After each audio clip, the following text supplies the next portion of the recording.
La inteligencia artificial de Twitter existe. Killer automáticamente.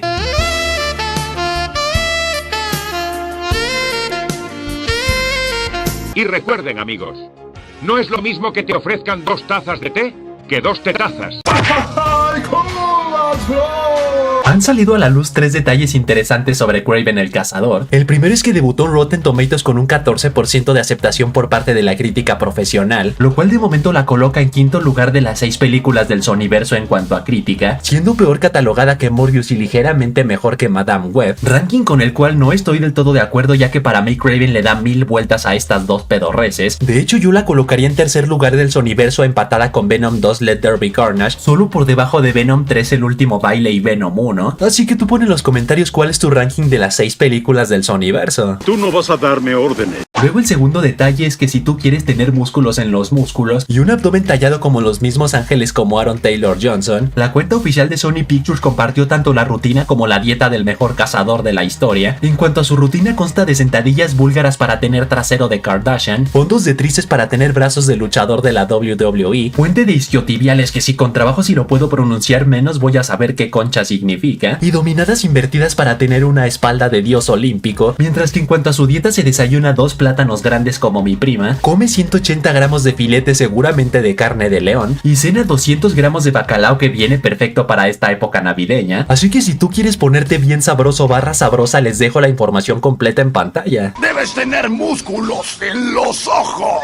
Luego el tercer detalle es el análisis a los detalles más tochos que nos dejó esta película. El primero es que en cuanto a la forma en que este cerdo obtuvo sus poderes, es considerablemente fiel a los cómics, ya que también los obtuvo a través de una poción de la sacerdotista vudú Calypso, la cual está hecha a base de elixires exóticos de la jungla. El único detalle extra es que en la película dieron a entender que una gota de la sangre del legendario león Alzar también influyó en sus mejoras sobrehumanas. Luego la forma en que Alexei obtuvo sus poderes es ligeramente fiel a los cómics, ya que a diferencia de la película donde se sometió a un experimento para obtener super fuerza convirtiéndose en mitad humano mitad rinoceronte, en los cómics más bien se expuso a químicos combinados con radiación gamma convirtiéndose en una especie de Hulk, mientras que en cuanto a su aspecto de rinoceronte no forma parte de su ADN como si es el caso del lagarto de Amazing Spider-Man, sino es un traje súper resistente con un cuerno en la cabeza que lo hace parecer un rinoceronte. ¡Qué feo estoy! Luego en cuanto a los poderes del camaleón sí son sumamente fieles a los de los cómics, ya que en ambos casos nació con habilidades de imitación brutales, que en el caso de la película es imitar voces como la de su papá Nicholas y como la del cantante Harry Styles, pero de igual manera estos poderes se complementan con mejoras quirúrgicas en su piel para cambiar de forma física cual si fuera un Skrull. Y por último, en cuanto a Foreigner, sus poderes también son sumamente fieles a los de los cómics, ya que su apagón hipnótico deja en trance a sus víctimas durante 10 segundos, haciéndolos creer que Foreigner se mueve hiper rápido cual si fuera un velocista, cuando más bien ellos son los que están totalmente inmóviles. Luego en cuanto al bioquímico responsable de otorgarle sus poderes a Rhino y al camaleón, es nada más y nada menos que el bioquímico Miles Warren, también conocido como el Chacal, el cual en los cómics no tiene nada que ver con estos dos brutos, pero fue una buena adaptación manejar que él fue quien experimentó con ellos, ya que en los cómics fue estudiante del alto evolucionador ya visto en Guardianes de la Galaxia 3, el cual lo convirtió en un genetista experto quien se especializó en la clonación, y como el animal estaba bien enamorado de Gwen Stacy, cuando la belleza fue asesinada por el Duende Verde, este culpó a Spider-Man por su muerte, así que no dudó ni un segundo en crear tanto un clon de Peter Parker llamado la Araña Escarlata, como un clon de Gwen llamada Joyce Delany. Perra, pero con pedigrí.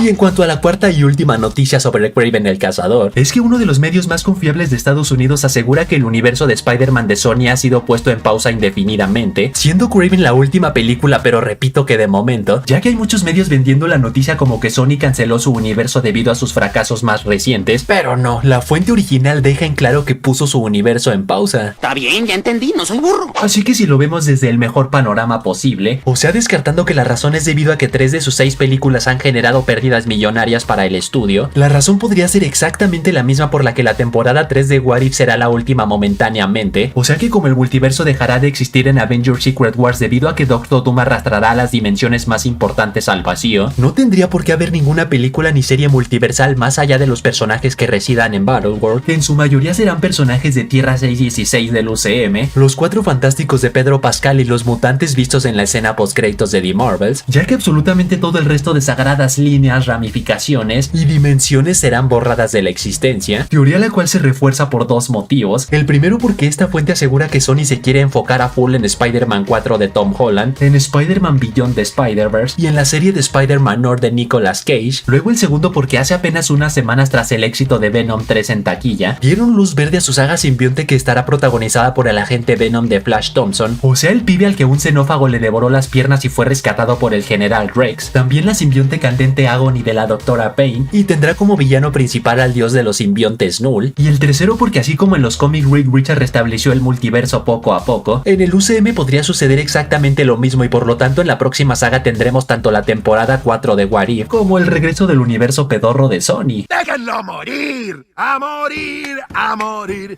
¡Que es ese que llamo! Y ojo, si algunos dicen que es una incongruencia que si la razón por la que Sony puso en pausa su universo fue porque el multiverso será destruido en Secret Wars, entonces ¿por qué concha habrá Beyond the Spider-Verse si también es una película multiversal?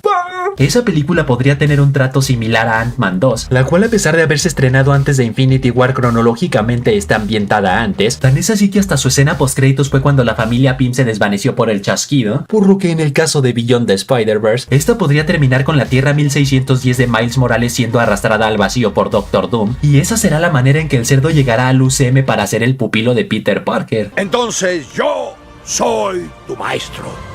Ajá, sí. Pero a su vez, en caso de que el panorama sí sea peor de lo que pensamos y Sony sí canceló su universo debido a que ya no quiere arriesgarse a perder más dinero, eso deja la duda de qué poronga sucederá con las tramas que quedaron abiertas, como la del buitre siendo arrastrado a Tierra 688, la del asno formando equipo con Morbius y la de Null siendo el Thanos del Sonyverso, pero muy probablemente todas esas tramas serán abordadas en Spider-Man 4, ya que repito que Sony sigue a full involucrado con esta película. Lo único que pusieron en pausa fue su universo, pero sus colaboraciones con Marvel Studios siguen activas. Luego por otro lado tenemos a los fans con optimismo de Asgardiano, quienes tienen fe de que cada vez está más cerca el día en que Marvel Studios recuperará los derechos arácnidos, ya que como Sony está obligado a lanzar películas o series arácnidas cada determinado tiempo o de lo contrario perderán los derechos y regresarán con papá. Pues ahora que su universo ha sido puesto en pausa, en caso de no estrenar ningún proyecto santas pascuarinas,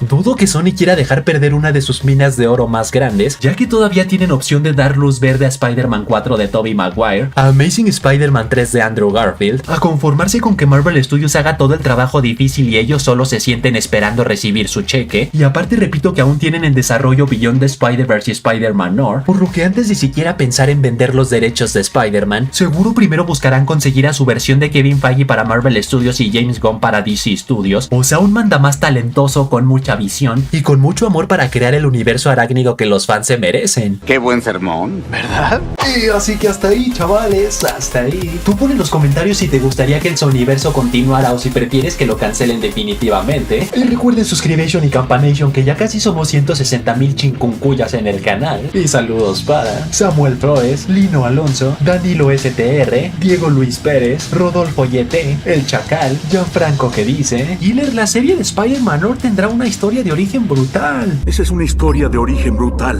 Piero Sánchez que dice: Agatha All Along fue una serie que nadie pidió pero no sabíamos que la necesitábamos. Tal vez esta no es la familia que quieres, pero es la familia que necesitas. Así que ya saben, manténganse fuertes, sueñen en grande, rapan la duro y nos vemos en la próxima.